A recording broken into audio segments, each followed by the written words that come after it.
नमस्कार दोस्तों, आज के हमारे इस वीडियो में हम आपके लिए योगिनी एकादशी की व्रत कथा लेकर आए हैं।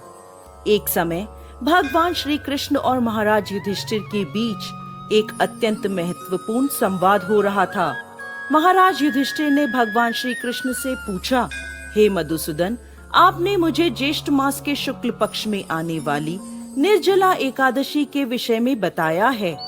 अब मैं आषाढ़ मास के कृष्ण पक्ष में आने वाली एकादशी के विषय में जानना चाहता हूँ। भगवान श्री कृष्ण ने उत्तर दिया, हे राजन, आषाढ़ मास के कृष्ण पक्ष में आने वाली एकादशी का नाम योगिनी एकादशी है। यह एकादशी बड़े से बड़े पापों को भी नष्ट करने की क्षमता रखती है। योगिनी एकादशी की व्रत कथा के अनुसार अलकापुरी के राजा कुबेर देवताओं के कोषाध्यक्ष थे। वह भोलेनाथ के परम भक्त थे। उनके नगर में हेमामाली नाम का एक सेवक रहता था, जो प्रतिदिन मानसरोवर से एक विशेष पुष्प लेकर आता और उसे भोलेनाथ की पूजा हेतु कुबेर को प्रदान करता था। हेमामाली निष्ठा पूर्वक अपने स्वामी की सेवा करता था। कुबेर भी उससे बहुत प्रसन्न रहते थे। इसी सेवक हेमामाली की पत्नी बहुत सुंदर थी, जिसका नाम विशालाक्षी था। हेमामाली अपनी पत्नी के प्रति बहुत आसक्त था।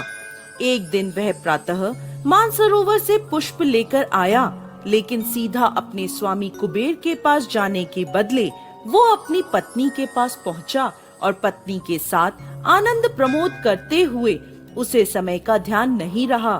दूसरी तरफ राजा कुबेर भोलेनाथ की पूजा के लिए पुष्प की प्रतीक्षा करते रहे।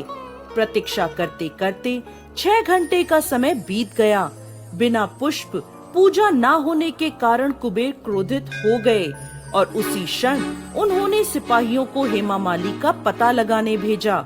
हेमामाली के घर जाकर सिपाहियों ने देखा कि वो अपनी पत्नी के साथ रमण कर रहा है। सिपाहियों ने यह सूचना तुरंत जाकर राजा कुबेर को दी। फिर क्या था, राजा कुबेर के धैर्य के सारे बांध टूट गए। दूसरी तरफ जब हेमामाली को समय का भान हुआ तो अपनी भूल का प्रायश्चित करने के लिए वो राजा कुबेर के पास पहुंच गया। वो भय से कांप रहा था। हाथ जोड़कर कुबेर के समक्ष वो खड़ा हो गया और क्षमा याचना करने लगा। लेकिन कुबेर अत्यंत रोष में बोले, हे मूर्ख, तू महापापी है। अपनी पत्नी के प्रति आसक्ति के कारण आज तुमने मेरे आराध्य देव भोलेनाथ के प्रति अपराध किया है। इसलिए मैं तुम्हें श्राप देता हूँ। इसी क्षण तुम्हारा पतन हो जाए, तुम्हारा संपूर्ण शरीर कोढ़ से ग्रस्त हो जाए। तुम पृथ्वी पर अपने कर्मों की सजा भुगतो और अपनी पत्नी से सदा सर्वदा के लिए दूर हो जाओ। कुबेर के श्राप से उसी क्षण हेमामाली का पतन हो गया। वो कोढ़ से ग्रस्त होकर जर्जर शरीर के साथ पृथ्वी पर आ गिरा।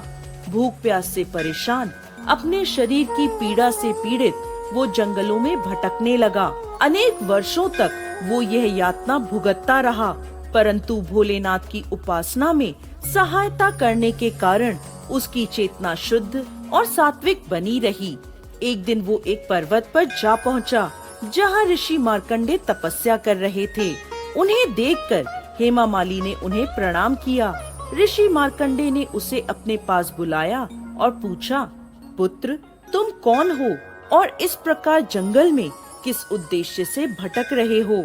हेमामाली ने अपने जीवन की सारी पीड़ा ऋषि मार्कंडे को सुना दी और अंत में हाथ जोड़कर बोला, हे ऋषिवर, मेरे कुछ पुण्य कर्म थे जिनके कारण मुझे आपके दर्शन प्राप्त हुए हैं।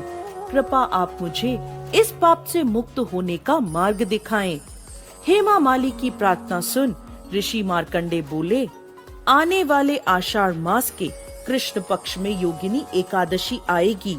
तुम्हें इस एकादशी का श्रद्धा पूर्वक पालन करना है, जिसके प्रभाव से तुम सभी पापों से मुक्त हो जाओगे। हेमामाली ने योगिनी एकादशी के पालन का संकल्प लिया और वहाँ से चला गया।